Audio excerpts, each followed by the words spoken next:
रामकृष्ण हरी नर्मदे हर. आता आम्ही आहे शिलोपाण्याच्या जंगलामध्ये, तिथल्या वाटावरती.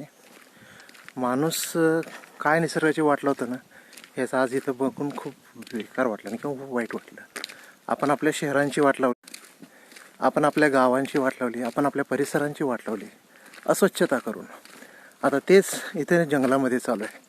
बघाल तिथे तुम्हाला पाकिटं दिसतील, बिस्किटचे, चॉकलेटचे, सोबत घेऊन आलेले फास्ट फूडचे, कॅरी बॅग. हे सगळ्या गोष्टी आता इथं पर्यावरणात टाकायचं चालू केलेलं आहे लोकांनी. त्यांना वाटतं की आपण स्वच्छ आपला ठेवतो आहे, पण इथल्या वन्य प्राण्यांना, इथल्या जीवितांना हे पुढे चालून धोक्यातच आहे. काही घुसणार नाही आहे लवकर आणि इथं गोळा करायला. तरी माझी सर्व परिक्रमावासी एकच विनंती आहे, एकतर कागदीमध्ये घ्या सोबत, नाही म्हणलं तर तुमचा कचरा तुमच्या सोबत कॅरी करा.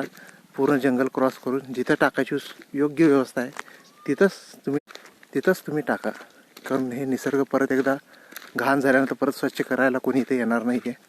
नर्मदे हर, नर्मदे हर.